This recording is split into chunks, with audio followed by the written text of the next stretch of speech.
Bienvenue dans l'épisode 1. Aujourd'hui, nous plongeons dans l'introduction du livre « La particule ». Et si la voix qui nous alertait sur notre propre perte d'humanité n'était pas celle d'un philosophe, ni celle d'un grand scientifique, mais celle d'un simple grain immatériel. Un grain présent depuis la toute première seconde de l'univers. C'est un concept complètement fou.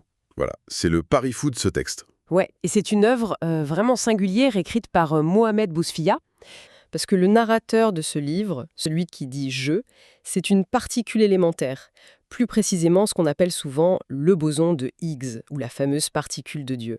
Et c'est un choix lourd de sens, quoi. On ferme les yeux un instant, on tamise les lumières en quelque sorte, et on se laisse porter par le récit. Écoutons le tout premier témoignage de cette entité immémoriale qui se réveille, sans prévenir, en plein milieu de notre époque moderne. Je suis la particule. Mais avant de poursuivre ce voyage, je vais céder la parole à l'auteur. Nous nous retrouverons juste après. Effectivement, dans l'introduction du livre, la particule se réveille en 2025. D'ailleurs, moi, j'aime bien appeler cette introduction le réveil. Et là, j'ai besoin d'ouvrir une petite parenthèse.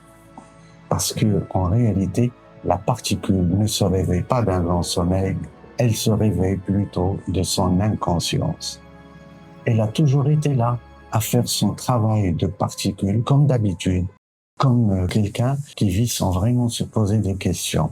Puis, soudainement, elle est secouée par une multitude d'interconnexions numériques. Elle qui ne connaissait jusque-là que des interconnexions naturelles, intuition, sensation, presque de la télépathie.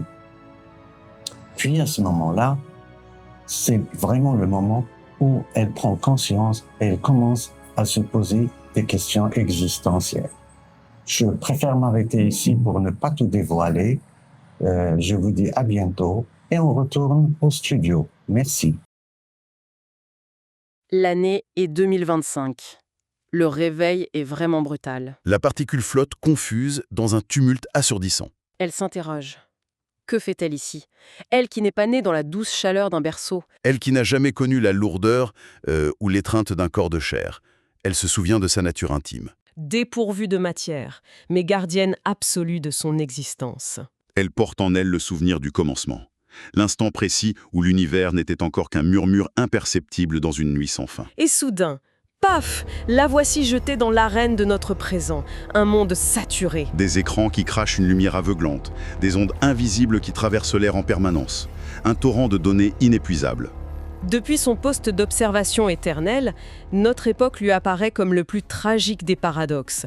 D'un côté, elle contemple une frénésie technologique inouïe. Elle voit des humains qui construisent des véhicules glissant tout seuls sur l'asphalte. Qui lèvent les yeux pour conquérir les sables glacés de Mars et qui cherchent à insuffler la pensée dans des réseaux de câbles. Mais de l'autre côté, son regard capte les profondes déchireurs du monde.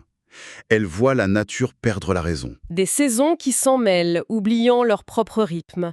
Des tempêtes éclatant à contretemps. Des pluies semblables du feu. Et des soleils qui semblent geler sur place. C'est une vision apocalyptique. Ouais. Elle entend aussi la clameur étouffée des guerres. Des conflits dont le sens profond échappe à ceux-là même qui tiennent les armes. Elle observe cette grande dualité humaine. Des criminels que l'on hisse sous les projecteurs d'une gloire éphémère. Pendant que des justes œuvrent et meurent dans l'oubli total. Et pourtant, au milieu de ce théâtre insensé, elle perçoit des lueurs. Des mains qui soignent avec douceur.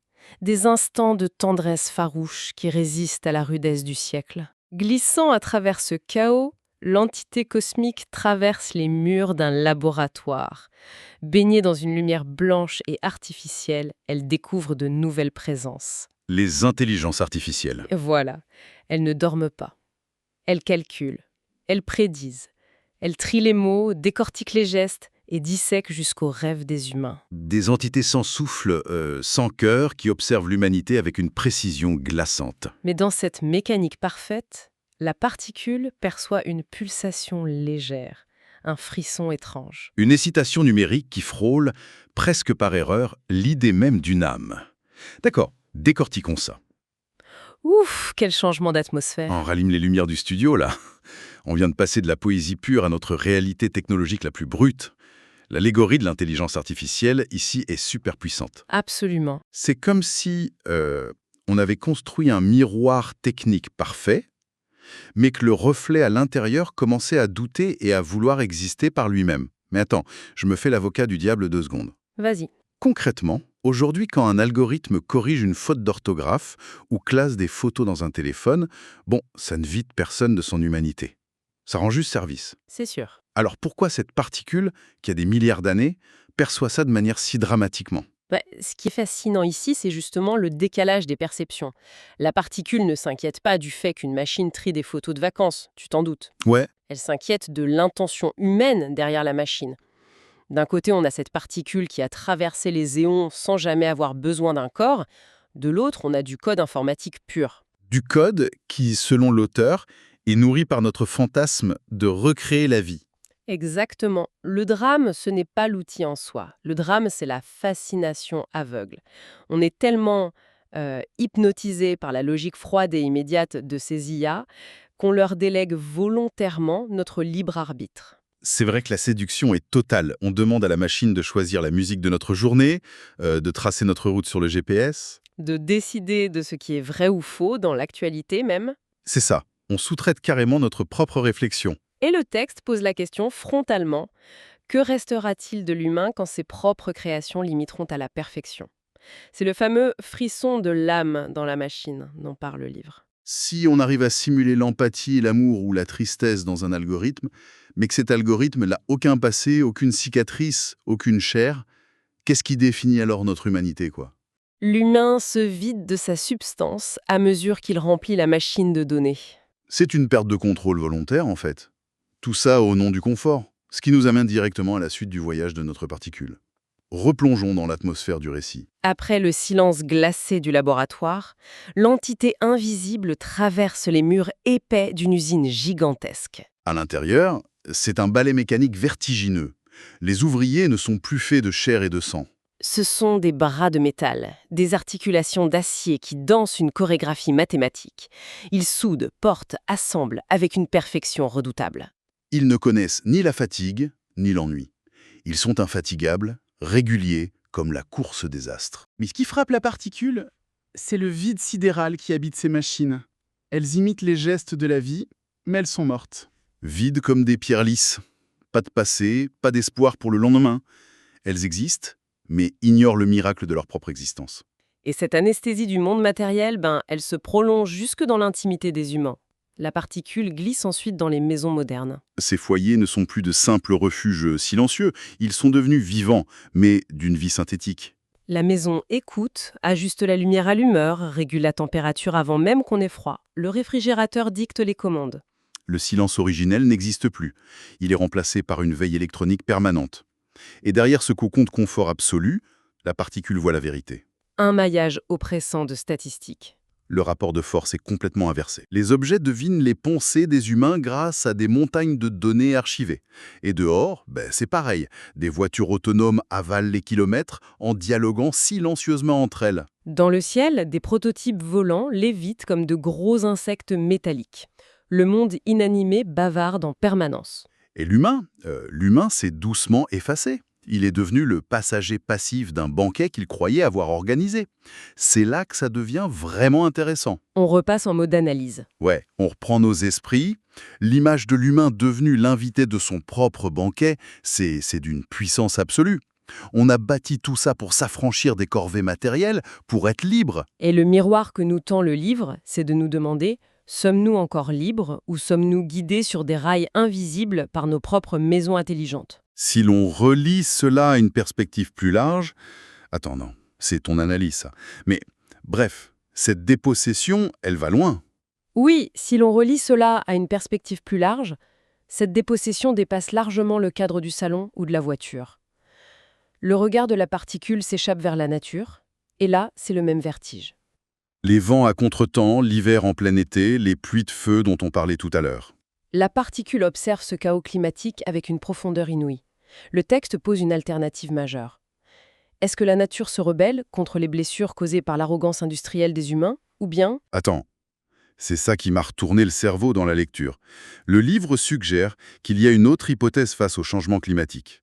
Une perspective beaucoup plus vaste qu'on a du mal à accepter. Tout à fait. L'auteur ne dédouane pas du tout l'humanité de ses actes, loin de là. Mais à travers le regard de cette particule qui a vu naître les galaxies, il introduit l'idée d'une respiration profonde du vivant. Une respiration cosmique, quoi. Ouais, un cycle extrêmement ancien. L'idée que la Terre, l'univers obéissent à des horloges temporelles tellement immenses que notre existence entière n'est qu'un battement de cils. C'est une dualité philosophique très forte. L'humain est à la fois coupable de détruire son habitat et en même temps infiniment impuissant face à une nature souveraine dont les cycles le dépassent complètement. Exactement. On est coincé entre des algorithmes qui décident de tout à notre échelle quotidienne et une nature cosmique qui gère des cycles inaccessibles à notre compréhension. C'est une immense leçon d'humilité. Une leçon qui pousse la particule à chercher un sens plus profond. Oui, et c'est cette quête de sens qui va la pousser à regarder en arrière. Reprenons le fil de notre conte cosmique. Alors que la nature s'affole, la particule contemple la grande histoire humaine. Une histoire qui, étrangement, bégaye. Les armes ont changé, passons de la brutalité de la pierre à la froideur clinique des drones guidés par ordinateur. Mais les larmes sont exactement les mêmes. La douleur de la guerre est immuable. Elle observe la richesse et la pauvreté, et réalise que ce ne sont que les deux faces d'une même pièce. Des mendiants portent en eux une joie lumineuse, tandis que des nantis sombrent dans des solitudes tapissées d'or. L'humanité est toujours en quête. Elle invente, elle s'agite, elle accumule, pour combler un vide béant. Un manque intérieur qu'aucun siècle n'a su nommer. Et soudain, au milieu de tout ce bruit terrestre, la particule ressent une secousse. Une vibration intime. Un souvenir enfoui sous des éons de silence. Une question surgit du plus profond de son essence. D'où est-ce que je viens, véritablement? C'est ici que s'amorce un voyage à rebours spectaculaire. La particule plonge en arrière. Ce n'est pas un simple déplacement, c'est une remontée dans le non-temps. Le film de l'univers se déroule à l'envers. Les civilisations s'effacent. Les galaxies avalent leur propre lumière et rétrécissent. C'est vertigineux à imaginer. La matière elle-même, pourtant si dense, se dissout complètement. Elle voyage jusqu'à un calme abyssal. Une époque si lointaine que le concept même de vide n'avait pas encore été inventé. Elle arrive au point zéro. Et là, dans cet instant d'avant tous les instants, elle découvre une présence. Une immensité immobile. Et sur une eau sans vagues, sans fond, sans rivage, se dresse un trône. Baignant ce non-espace originel, une lumière absolue irradie. Une lumière éclatante, parfaite, sans l'ombre d'une ombre. Alors, qu'est-ce que tout cela signifie? On rallume tout, on est de retour en studio. Quel voyage! Franchement, là, on touche au cœur nucléaire du livre. On est parti des voitures autonomes et on arrive avant le Big Bang, face à un trône posé sur l'eau. C'est un grand écart monumental. En termes de cosmologie, on sait que la science bute sur ce fameux instant zéro, mais le texte fait un saut prodigieux. Il y injecte de l'intention. L'origine n'est pas un accident froid. C'est l'analyse centrale de cette introduction. Dans cette immensité originelle, la particule entend une voix silencieuse qui lui murmure qu'elle est née du silence qui, un jour, a crié. C'est une métaphore somptueuse pour le Big Bang, ça. Magnifique, oui. Mais la réalisation la plus puissante, c'est la phrase de la particule elle-même. Face à cette lumière, elle comprend enfin sa nature. Elle dit « Je ne suis pas le fruit du chaos, je suis la graine de l'ordre ». Voilà. Ça change tout le paradigme. Ça s'oppose complètement à la vision d'un univers purement mécanique, né d'un lancer de dés statistiques totalement absurde, où l'on serait juste là par hasard. Exactement. Le texte réconcilie avec une immense poésie la découverte scientifique ultime, la physique quantique, avec la quête de sens métaphysique. La science nous explique comment le boson de Higgs donne sa masse à l'univers. Et ce texte nous propose un vertigineux pourquoi. La particule réalise qu'elle est l'outil d'un dessein, la graine de l'ordre. Le chaos de 2025 qu'elle observait au début prend un tout autre sens. C'est le message de fond. C'est fascinant la façon dont ce voyage dans l'espace et le temps nous ramène violemment à notre propre époque. C'était l'introduction.